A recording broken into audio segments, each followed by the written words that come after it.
Assalamu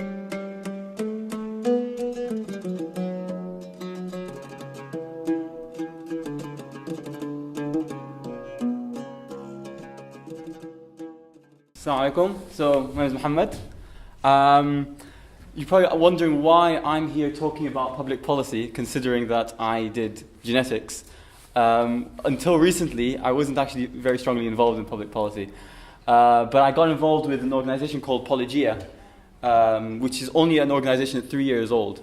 And this organization has now turned into one of the largest student-run think tanks in the UK, based around global health policy. It started off in Cambridge, and now it's off in London and Oxford, and it's gone into, now we've spread over into New York.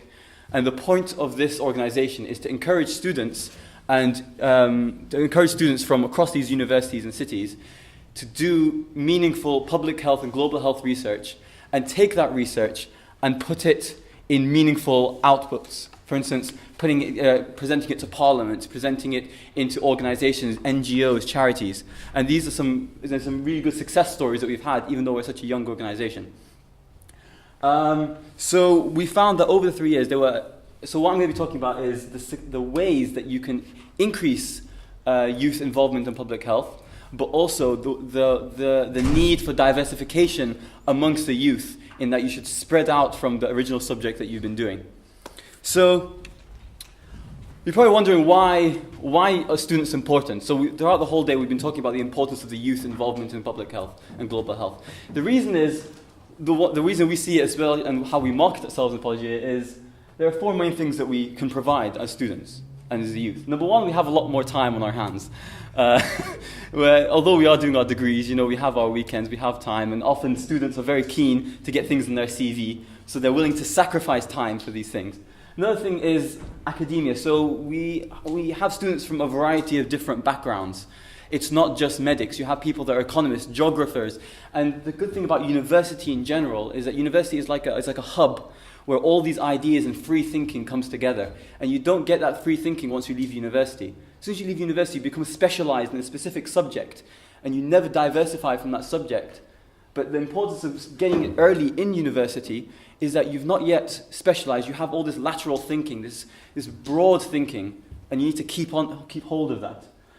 So that brings over to the ideas, which is the third point, the wealth of ideas, wealth of innovation. And the last one is papers. So a lot of the students that we get involved in are master students, PhD students, as well as undergrads. And these are students that have published in peer-reviewed papers multiple times. Some of these have already worked with NGOs and organizations. Many of these have presented white papers, presented peer-reviewed papers, so they have experience.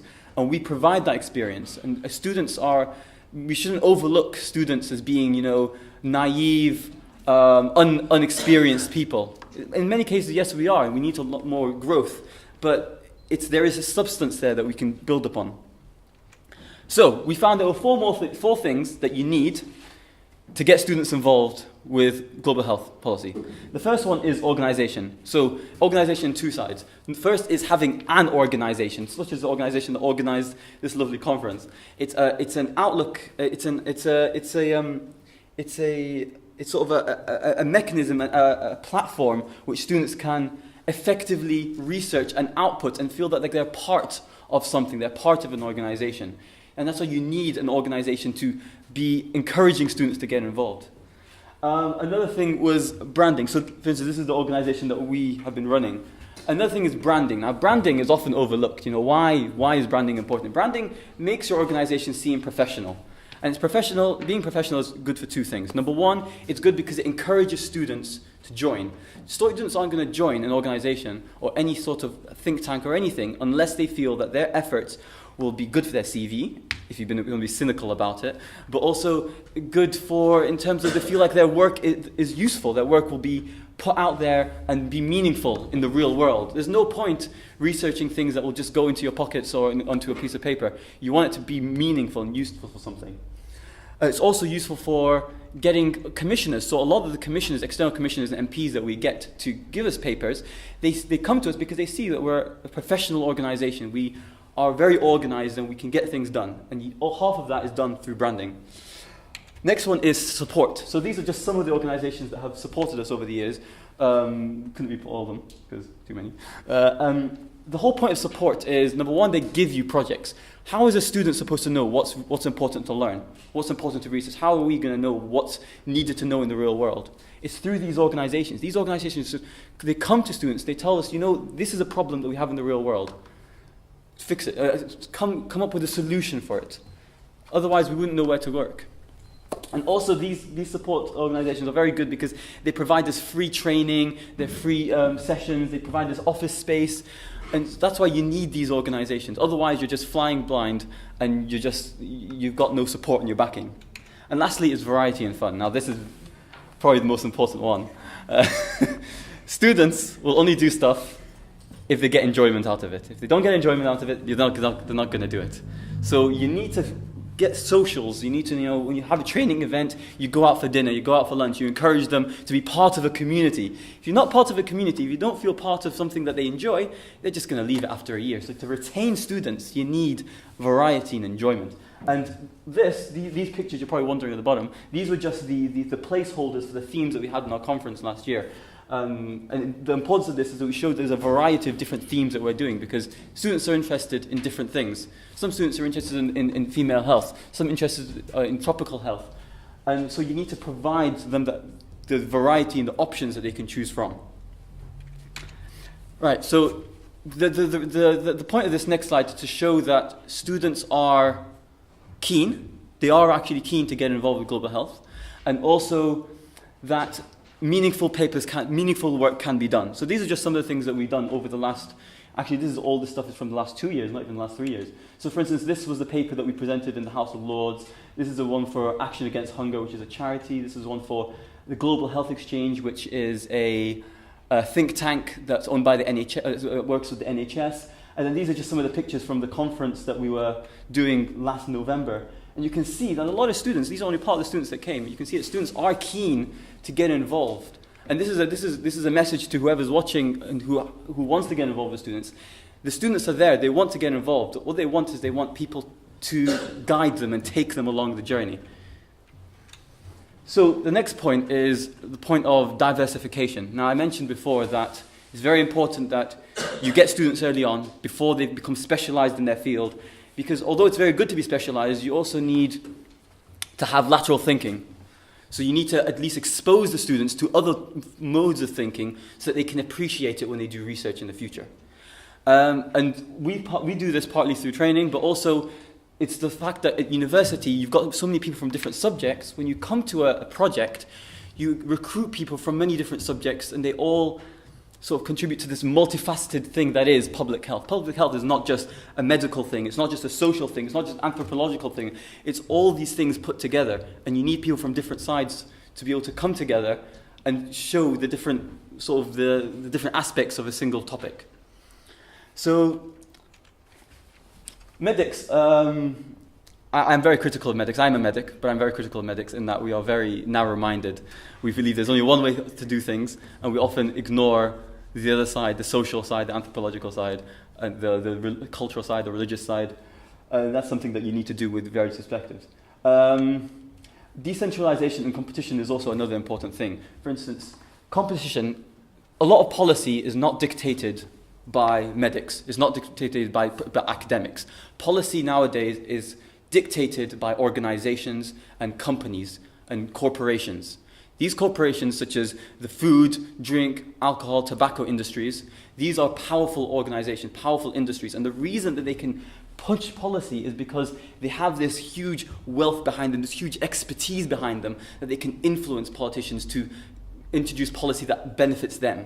So how do we compete with that? An academic will come forward with all this evidence, all this intricate knowledge about why such and such a thing is important, but politicians don't really care. Politicians, they want simple, actionable action points, and they want it to be sold to them in a way that they can digest and put into meaningful practice. And the only way you're going to get this in medics and other professionals, other healthcare professionals, is to train them and expose them from an early stage to other ways in putting your point forward. It's not just sort of getting a paper, a peer-reviewed paper and saying, see, look, smoking is bad, we need to stop smoking. It's about showing the social impact, the economic impact, showing all these multifaceted benefits that we often overlook. This last point, I don't want to talk too much about it because of time restraints, but this is an organization called Health Leads. They're an organization based in the States. I think they're also working in like Boston and a few other cities. The point of this organization, the idea behind it is that doctors shouldn't be prescribing medications. The idea was that they found that when a person comes to the hospital or to the clinic, they often, have malnutrition, they have poor social backgrounds, and the doctors can't deal with that. The doctors aren't just going to prescribe, often the patients will come with an ear infection, so they'll just prescribe an antibiotic, but there's all these other things going on behind them. So Health Leads said that a doctor should instead of just prescribing normal medication, they should prescribe, for instance, heating. They should prescribe food. So what they would do is on the actual prescription papers, they would write food, like certain types of food. They would prescribe heating. And then they would send it to this organization who would then use social care to organize these provisions. And it just shows the importance of interaction with loads of other organizations and other the sectors of healthcare. Now, how do you get diversification among students? And this is the crux of it, but it's a very simple thing. So, firstly, inspire. This is what we try to do, and this is what we want all you lovely academics and professors who have a lot of weight in the field to do, because it's you guys that are going to be doing it. You have to inspire students and the youth that what they're doing is useful. They can make a difference. Even though the difference is little compared to what the WHO does, they need the inspiration that their opinion matters. And you need to provide leaders for them, show them that, we need people to push the field forward. Here are people that have done it. Here are examples of achievable ways it has been done. It's not out of the question. You need to provide support, which is very simple, It's just simply maybe either like telling them which ways to go, giving them contact details, or just giving them moral support. And then the last one is networking. Networking is a very key one. That's why we're here today. And it's also something that we encourage in other organizations and other societies, and it's very useful in university as well. Networking means that you appreciate other opinions. You appreciate other sides of this multifaceted, multi-sided thing that is public health. The economic side. You've got the social side, the medical side, the anthropological side, like I've just been mentioning throughout this whole project, this whole presentation. So, yeah, thank you very much. Thank you.